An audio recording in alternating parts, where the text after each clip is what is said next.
buenas noches. Aquí comienza Noticias en la Segunda. El Plan Energético Nacional ha sido el principal acuerdo adoptado hoy en el Consejo de Ministros que con carácter decisorio se ha celebrado en el Palacio del Pardo bajo la presidencia del jefe del Estado. Juanjo, por favor, ¿nos quieres ampliar la referencia del Consejo? Sí, el plan culmina una serie de acciones adoptadas durante el pasado año y define los objetivos y medios para alcanzarlos hasta 1985. El objetivo primordial del plan es el asegurar la continuidad de los suministros de energía mediante el incremento de los recursos nacionales y la diversificación de las fuentes de energía. En palabras más claras, tratar de reducir al máximo el porcentaje del petróleo y sus derivados en materia energética. Hoy, la dependencia del petróleo es del orden del 70%, y si se cumplen las previsiones del plan, en 1985 el abastecimiento energético estaría cubierto de la siguiente forma: 14% por el carbón, 8% por la energía hidráulica, el 44% por el petróleo, el 11% por el gas natural y el 23% por la energía nuclear. Por otra parte, los suministros de energías seguras pasan de menos del 30% en 1973 a porcentajes que varían entre el 42 y el 70% en 1985, en función, claro está, del éxito de las prospecciones de hidrocarburos. Las inversiones que van a realizarse superan el billón de pesetas en los próximos 10 años. Estas inversiones están distribuidas así: 174.000 millones de pesetas en centrales hidráulicas, 64.000 millones en centrales de carbón y 781.000 millones en centrales nucleares. Juanjo, ¿qué hay respecto de las tarifas eléctricas cuya subida se supeditó a la aprobación de este plan? Sí, han subido las tarifas eléctricas, pero menos de lo que se esperaba. El decreto aprobado hoy establece una subida de las tarifas eléctricas del 13% para usos domésticos y del 17% para usos industriales. Los consumidores domésticos que gasten menos de 40 kilovatios hora al mes no verán subidas sus tarifas. Asimismo, tampoco se modifica la llamada tarifa de tanto alzado, que afecta igualmente a los consumidores modestos. La repercusión de esta subida, según afirmó el ministro de Industria, que acudió personalmente a explicar a la prensa el plan energético, en el índice del coste de vida es inferior al 0,17%. El Consejo de Ministros ha examinado la evolución del mercado internacional de crudos. ¿Qué hay a este respecto? Sí, el ministro de Información afirmó que el Consejo había examinado la evolución del mercado interior de crudos y en el que, como se sabe, se han cuadruplicado los precios desde la segunda mitad de 1973. Después de estudiar diversos informes, entre ellos el de la Junta Superior de Precios, ha decidido elevar algunos productos cuyos precios se encuentran más alejados de los precios medios europeos. Estos productos son gasoil para usos generales, queroseno, naftas y gases licuados de petróleo. En su conjunto, el aumento de precios aprobado es del 17%.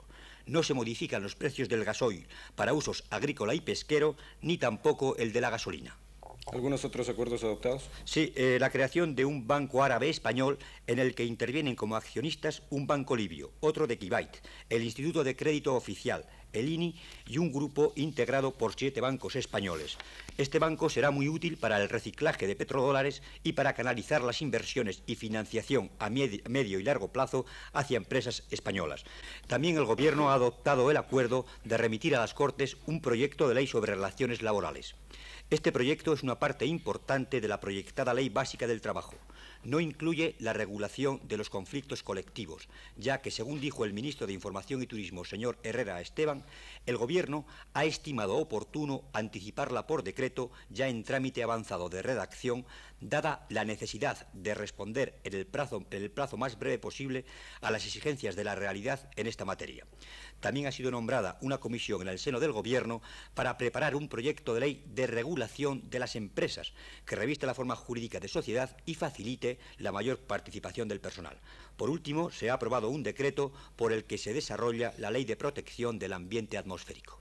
Hoy varios diarios madrileños han publicado la noticia, una información según la cual la empresa del diario El País ha solicitado inscripción en el registro de empresas periodísticas. ¿Se ha referido a esto el ministro? Sí, el señor Herrera Esteban ha afirmado que la noticia aparecida en los periódicos respecto a la próxima salida de El País no era cierta y que desconocía de dónde procedía esa noticia. Hasta este momento, dijo el ministro, la salida del País no ha sido autorizada. Gracias, Juanjo. Vamos a continuar con los temas nacionales. Los sondeos petrolíferos que se están realizando en Gelsa del Ebro, en la provincia de Zaragoza, están dando hasta el momento resultados muy esperanzadores. Al parecer, la aparición de gases y lodos, una vez analizados, demuestran la existencia de petróleo, aunque todavía no puede decirse en qué cantidad. La profundidad a que se realizan las prospecciones es de 2.600 metros.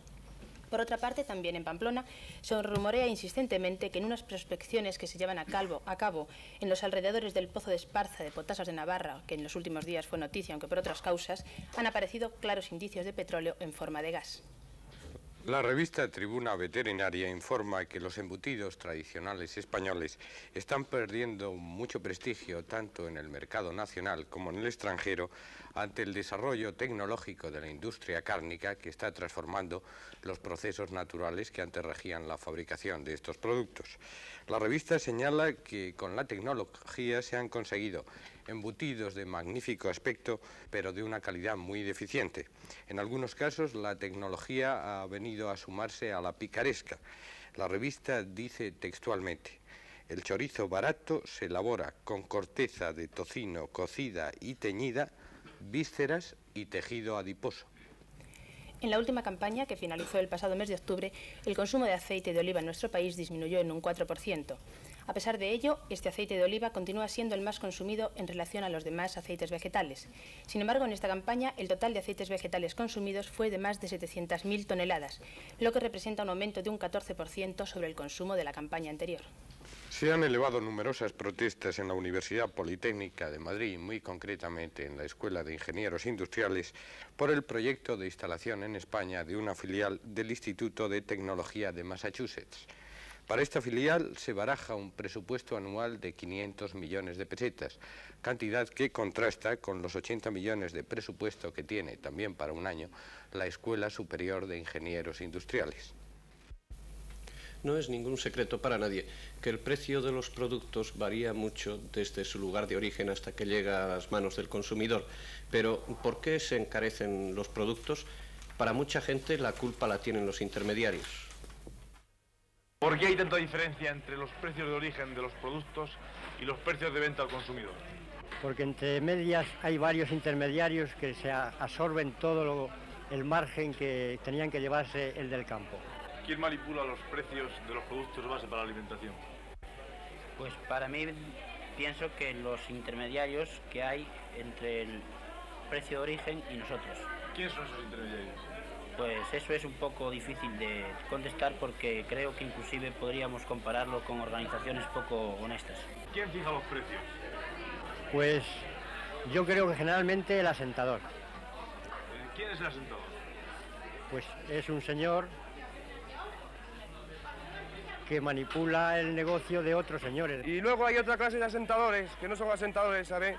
Que esos señores pues a lo mejor saben que hay poco y entonces abusan.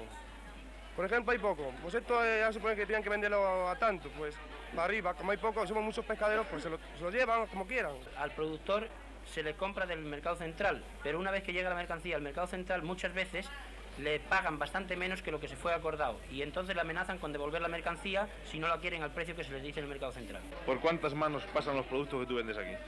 Pues por 2 o 3. Del productor al consumidor de 4 a 5. Unas veces por 1 y otras veces por 200. Ahí está donde el problema, y que pienso que ese problema podría tener solución fácil, pero creo que hay incompetencia para darle solución. Incompetencia por estar supeditados las personas idóneas en ese terreno a los intereses que regulan un poco el comercio interior. ¿Sobran intermediarios? Yo creo que el 50%. ¿Bajaría el precio de la carne si no hubiera tantos intermediarios? Bajaría sobre un 10 o un 15%. La única solución, nacionalizar los mercados centrales y poner empleados que dependan del Estado y no de una empresa privada, que es los que en principio imponen el precio al campesino, al productor, y después es los que nos imponen los precios a nosotros, que somos los que vamos a comprar allí. En Argel ha comenzado esta mañana la conferencia ministerial de la Organización de Países Exportadores de Petróleo, reunión que ha llamado poderosamente la atención de la actualidad internacional. Sí, es cierto que ha llamado poderosamente la atención, pero desgraciadamente se sabe muy poco de estos debates que se están celebrando sin la presencia de la prensa. Se sabe, por ejemplo, que uno de los principales temas de esta conferencia va a ser el aspecto financiero. La conferencia debe examinar 3 cuestiones principales: el oro, el dólar y la inversión, o lo que se ha llamado ya el reciclaje de los petrodólares. Se sabe también que los países miembros de la OPEP miran con inquietud cómo los países industrializados están aumentando sus reservas de oro. Por otra parte, también se inquietan por el descenso casi constante del dólar, lo cual disminuye sus ingresos en concepto de exportaciones petrolíferas. Estas dos inquietudes podrían, pues, conducir a los países miembros de la Organización de Países Exportadores de Petróleo a rechazar las modalidades de inversión de los petrodólares en Occidente que se han dictado recientemente en Washington y quizá también a dar un primer paso hacia la creación de una moneda especial para las transacciones petrolíferas que les pusiera a cubierto de las devaluaciones sucesivas de las monedas occidentales. La televisión argelina nos ha enviado las primeras y las últimas imágenes de la conferencia de la OPEP, y son las últimas porque, a excepción del discurso de apertura pronunciado por Abdelaziz Bouteflika, ministro argelino de Asuntos Exteriores, el resto de las sesiones se celebrarán en el más absoluto de los secretos. En su discurso de inauguración, Bouteflika acusó a los países occidentales de haber mantenido hasta ahora una política de explotación en beneficio propio de los recursos ajenos y ahora de malinterpretar intencionadamente las decisiones adoptadas por la organización. Este es un fragmento de su discurso. C'est ainsi que les décisions qui ont couronné les efforts de notre organisation ont vu de garantir un droit légitime de contrôle et de mise en valeur des ressources naturelles devaient donner, presque machinalement, le signal à une campagne délibérément hostile, délibérément gratuite. El 2 de marzo próximo comenzará en Caracas la discusión parlamentaria en torno al proyecto de ley de nacionalización de la industria petrolera venezolana, anunció el presidente Carlos Andrés Pérez. Venezuela es uno de los principales países productores de petróleo y miembro de la OPEP. Actualmente extraen allí petróleo 21 compañías, en su mayoría norteamericanas. En otro orden de cosas, la BBC informa en torno a una reestructuración del gabinete venezolano. El corresponsal de la BBC en Hispanoamérica dice que el nombramiento más importante en esta reestructuración del gabinete venezolano es el de Constantino Quero Morales, como presidente del Fondo Venezolano de Inversiones, a quien se ha dado el rango de ministro de Estado. El corresponsal informa que esto subraya la importancia concedida al mencionado fondo, por medio del cual se canalizan algunos de los ingresos provenientes del petróleo. El rey Hussein de Jordania ha dicho en unas declaraciones al diario egipcio Al-Ahram que no hay que preguntarse cuándo estallará una nueva guerra árabe-israelí, sino hasta cuándo podrá evitarse una guerra semejante. Ha añadido que cuando estalle esa nueva guerra será una catástrofe en la que seguramente se verán envueltas las grandes potencias. Por su parte, el presidente egipcio El Sadat, refiriéndose a las relaciones entre Egipto y la Unión Soviética, ha dicho, esta vez al diario francés Le Figaro, que desea vivamente la visita de Brezhnev para arreglar los desacuerdos entre El Cairo y Moscú.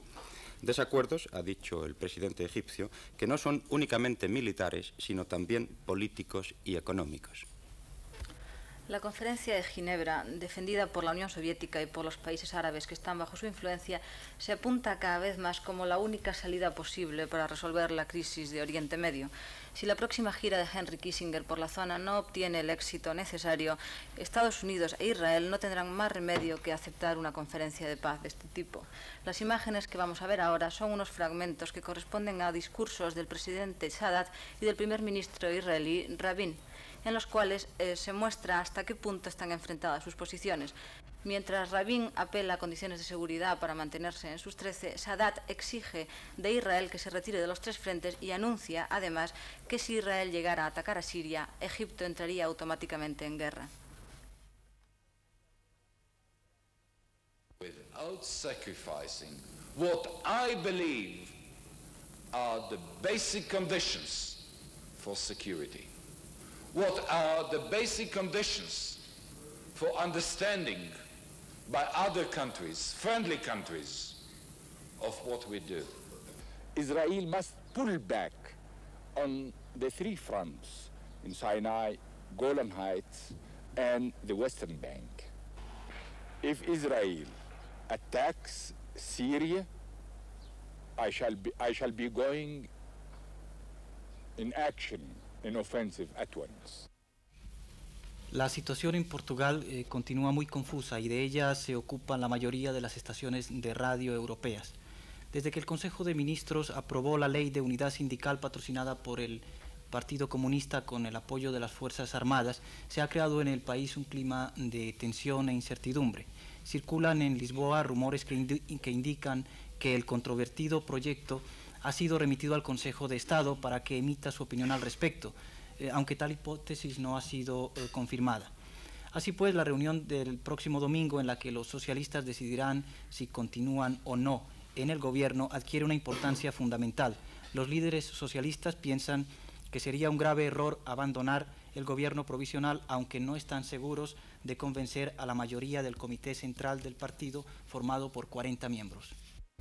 Iberoamérica es el continente que más tecnología española recibe, con un 62% de los estudios y proyectos que nosotros exportamos fuera. El segundo cliente español en cuanto a contrataciones de este tipo es África, con un 31%, según informa un estudio de la revista Metal. Bastante más lejos, en cuanto a los anteriores volúmenes de contratación, se encuentran Europa con un 4% y Asia con solo un 3%. Permanece estacionaria la situación laboral en la zona de Pamplona, donde cerca de 2.200 trabajadores se encuentran aún suspendidos de empleo y sueldo. Por otro lado, la autoridad gubernativa ha impuesto una multa de 500.000 pesetas a don Bernardo Maisterra, párroco de la iglesia de San Cristóbal, de la ciudad de Pamplona, por una homilía pronunciada recientemente en la que trató de la situación laboral de la capital navarra. Tenemos en el estudio 3 especialistas en literatura, 3 hombres de letras. Ernesto Escapa, prestigioso crítico de varias publicaciones como Reseña, Anue, etc. Juan Pedro Quiñonero, crítico de informaciones, y Ramón Pedrós, crítico literario, poeta y profesor de universidad. Vamos a tratar el tema de la estafeta literaria, revista de muchos años de andadura, revista que parece ser que está atravesando por difíciles circunstancias. Ernesto Escapa, ¿qué opinas sobre la situación de la estafeta literaria? Bueno, las circunstancias creo que ya están más o menos determinadas, aunque es lamentable que se haya producido únicamente a través de rumores, y es que parece que en marzo ya no sale la revista. Esto en principio es algo que se esperaba en cuanto la dirección de la revista, la dirección estética de la revista no concordaba en absoluto con los planteamientos de la literatura en este momento, ni siquiera con las pretensiones al respecto de la administración. En este sentido no ha sorprendido, sino que lo que ha sorprendido, pienso yo, es el desenlace y la forma en que se ha llevado esto. Juan Pedro Quiñonero, ¿crees que esta suspensión, más que nada que es de rumores, será definitiva o será simplemente una suspensión transativa? Bueno, según las declaraciones del director general de Cultura Popular, se trata en principio de una suspensión coyuntural que probablemente solo afecte a 2 o 3 meses. Personalmente, las excusas que se han dado es que no hay dinero para financiar una revista deficitaria y eso me parece terrible. El hecho de que la administración pública no tenga dinero para pagar una modestísima revista literaria parece un hecho de una gravedad terrible. Esto un poco al margen de cualquier diferencias personales respecto a orientaciones culturales que probablemente existen sin duda, pero que me parece fundamental ese hecho previo. Ramón Pedrós, ¿tú crees que puede tener alguna repercusión en la cultura esta medida? Un poco el problema de la estafeta, que parece ser que es un hecho, su desaparición, es también el problema de la cultura española, hasta cierto punto, y no indica más que una precariedad, la precariedad de esta misma cultura española. Insisto en lo que dice Juan Pedro Quiñonero, una revista literaria no se puede autofinanciar, máxime con la ambición que tenía, que ha seguido teniendo la estafeta literaria. Por lo tanto, debemos establecer una relación entre la cultura viva del país, si no queremos que sea una palabra vacía, la palabra cultura, y que no sea un mero lujo, y la sociedad, en este caso regida por la administración, que la alimenta o de que se alimentan. Yo creo que puede tener repercusiones en cuanto que la estafeta ha cumplido una labor históricamente y actualmente. Lo que ocurre es que, también coincidimos en esto al parecer, debe transformarse, debe dar cabida la cultura española representada por la estafeta literaria a las preocupaciones que está dando cabida a la sociedad española en un momento de transformación. Por su parte, don Cruz Hernández, director general de Cultura Popular y Espectáculos, ha declarado a un redactor de nuestros servicios informativos a primera hora de la tarde de hoy que el cierre de la estafeta literaria es una noticia exagerada que ha difundido la prensa en estos días. Nos aclaró que, según publicó el diario Informaciones, lo que se pretende es una reorganización, una reestructuración de la revista. Nunca se pensó en el cierre definitivo de la publicación. Como se decía en los rumores, el cierre se efectuaría en el mes de marzo próximo, lo cual nos lo ha desmentido el propio director general de Cultura. Las medidas a tomar en cuanto a la aludida reestructuración todavía no se sabe cuándo se iniciarán. Nos insistió el señor Hernández que se había exagerado enormemente una cuestión mal enfocada. Ayer se reunieron en la Casa Sindical de Barcelona los trabajadores despedidos de la empresa SEAT. La reunión la presidió el director de Relaciones Laborales y a ella acudieron unos 400 trabajadores. Allí los trabajadores de SEAT despedidos manifestaron la forma en la que fue hecha sus despidos y la manera y el motivo por el que se hizo. También dijeron que deseaban volver a la empresa.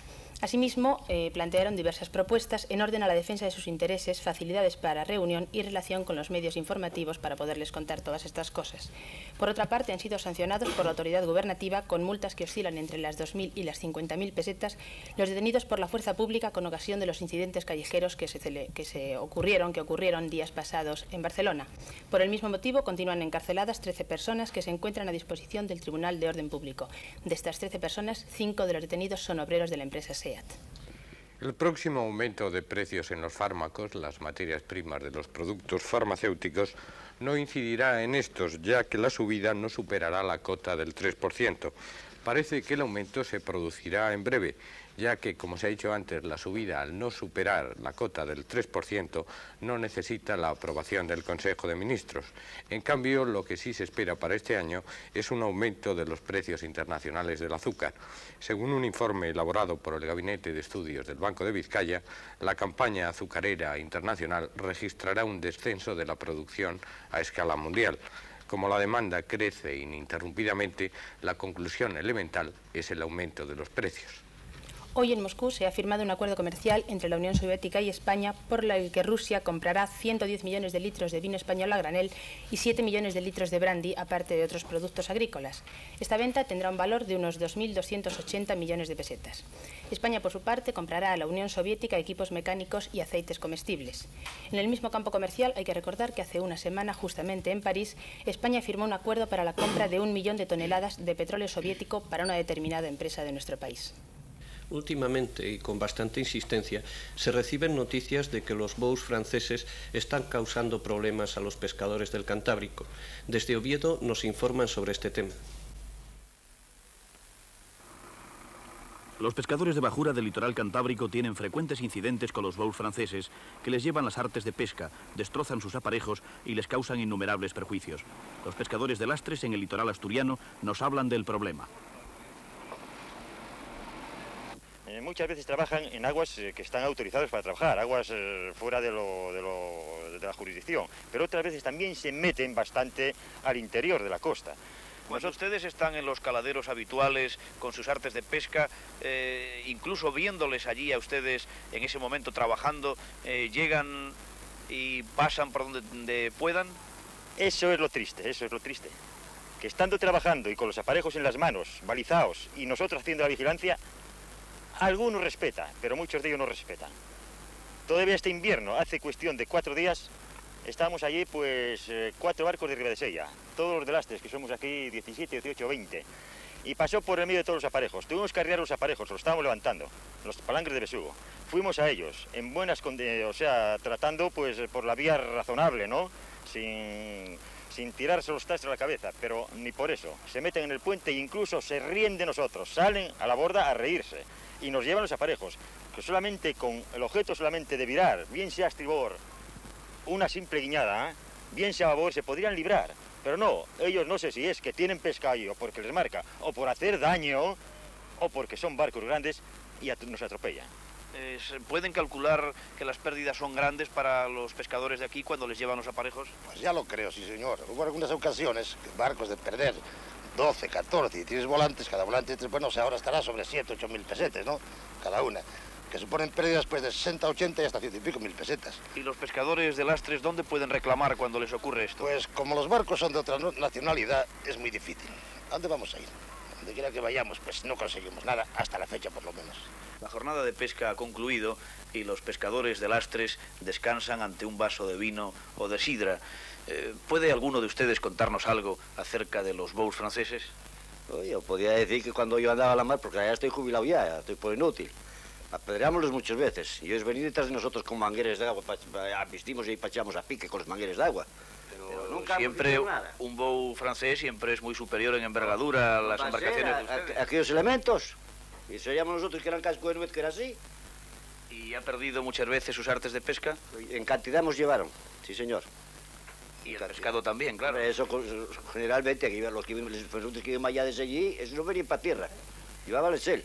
Normalmente, ¿cuáles son los caladeros que usan ustedes, los pescadores de Lastres? La Felguera, el Canto de Lastres, el Cudillo, el Resueste, en esos zonas es donde mayormente trabajamos. ¿Y estos están todos fuera de nuestras aguas jurisdiccionales? No, están dentro. Para mí están dentro porque las jurisdiccionales debes... El Canto está a 11 millas. Ahí en Canto está metiéndose por tierra. Está metido, y arrastren, como no hay una vigilancia muy estrecha, pues arrastren dentro de... Luego, ¿quiere decir que los bous franceses vienen y se meten ilegalmente en nuestras aguas? Hombre, pues sí, porque hay veces que están por dentro de 60 braces de fondo, son 100 metros por dentro y estamos escondiéndonos de ellos y guardándonos por los artes de pesca y vienen detrás de nosotros, que nos captan con los radar. El radar de superficie vienen y nos buscan porque saben que estamos pescando allí. Es decir, que su intención es llevar la pesca. Hombre, llevar la pesca y si pueden hacemos daño también. ¿Alguna vez un bou español, pero con patrón francés, han tenido incidentes con él? Pues sí, el famoso... es el Guramesa 1 y el Guramesa 2, dos barcos iguales gemelos, que patroneados por patrones franceses, un barbas, él con la cara muy dura, que mandó ya el Bernache, que hizo muchos estragos aquí, y a nosotros ya nos embistió en una ocasión, y cayó el birmano y otro chaval a la mar. El barco tuvo bastante avería, y llevó los aparejos, y llevó la pesca, llevó los tow, y aquí no se vio nada. El seguro pagó 4 reales, y ala, a reparar el barco y empezar de nuevo, pero con las perras del bolso nuestro. El problema es este. Nuestros pescadores merecen el apoyo de todos. Su profesión es muy dura. El abuso de los bous franceses debe atajarse con una mayor vigilancia. Entramos ya en el resumen informativo del resto de la jornada y lo iniciamos con la información meteorológica. A pesar de que ha abundado la nubosidad por toda la vertiente atlántica, las lluvias que recogidas entre las 7 de la mañana y las 7 de la tarde han sido bastante ligeras, alrededor de 1 litro por metro cuadrado, mientras que en el Alto Ebro, en esta región sí que ha llovido un poco más. En Logroño se llegaron a medir 7 litros por metro cuadrado. En los observatorios de montaña, tanto en el de Navacerrada como en el de Cadanchú, no ha nevado. La precipitación ha sido toda en forma de lluvia. En cuanto a las temperaturas, pues el día ha transcurrido dentro de una gran suavidad térmica. Rara ha sido la capital, que ha tenido una máxima inferior a los 10 grados y muy por encima en las regiones mediterráneas. A los 20 grados se llegó en Valencia, a los 18 en Castellón, a los 17 en Murcia, en Gerona y en Ibiza. 20 grados ha tenido Tenerife, ha sido la máxima dentro de las Islas Canarias. En el mapa previsto para mañana ven que la situación es del suroeste. Vientos del suroeste soplan sobre la península, vientos, los llamados vientos ábregos, que deben de producir lluvias en Galicia y en la restante vertiente, en las demás regiones de la vertiente atlántica debe también abundar la nubosidad.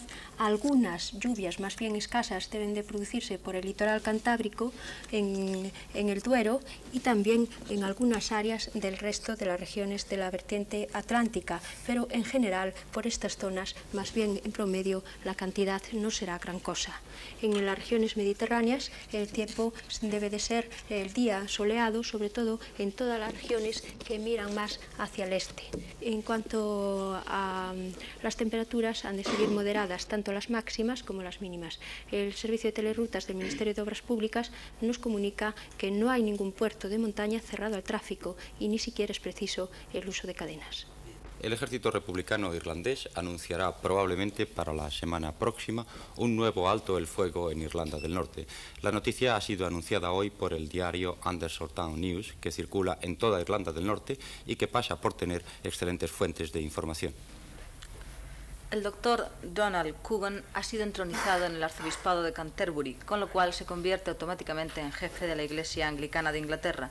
En vista de la gran cantidad de personalidades que asistieron a la ceremonia, la policía desplegó grandes medidas de seguridad. Las escenas que vamos a ver han sido filmadas y enviadas por la BBC.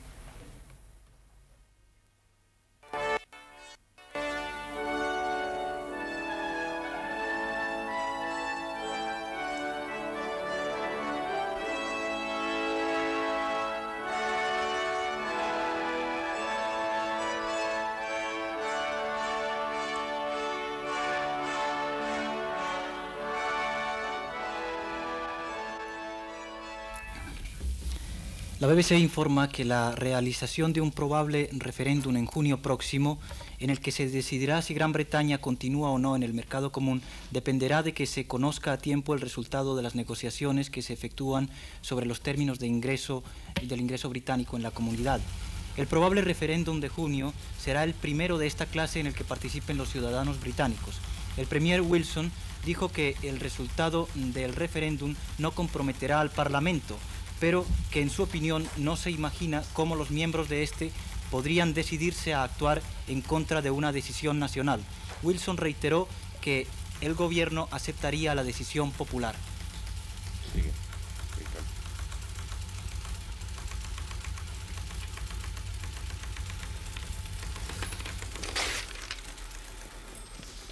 Una violenta explosión ha tenido lugar esta tarde en una taberna pública en Nueva York. El local estaba completamente lleno, dijo su propietario. En consecuencia, ha habido numerosos muertos. Hasta el momento, la policía neoyorquina ha contabilizado 3 víctimas, 3 personas que han muerto realmente, aunque se teme que el número de víctimas sea mucho mayor. En Estados Unidos se ha anunciado hoy la proclamación presidencial por la que se aumentan las tasas del petróleo importado en $3 por barril a partir del 1 de abril. La medida ha sido adoptada dentro de las medidas anunciadas recientemente por el presidente Gerald Ford para luchar contra la recesión interna. Y ahora una noticia que puede dar una idea de dónde van a parar algunas veces los ya célebres petrodólares.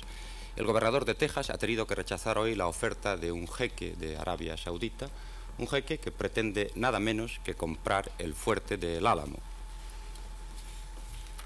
El fuerte fue el escenario de los más decisivos combates durante la Guerra de Independencia de Texas contra México y está considerado como uno de los monumentos norteamericanos más importantes. El jeque saudí Al-Harith pretendía comprar el monumento para regalárselo a su hijo, el cual siguió hace unos años un curso de piloto en la base norteamericana de San Antonio, en Texas. Los estudiantes chipriotas que desde hace varios días tienen cercada la embajada británica en Atenas han invitado a estar con ellos a Mikos Theodorakis, famosísimo músico conocido por su abierta oposición al régimen de los coroneles y que por este motivo estuvo encarcelado varios años en la isla de Yaros. Mikos Theodorakis entona con los estudiantes canciones patrióticas.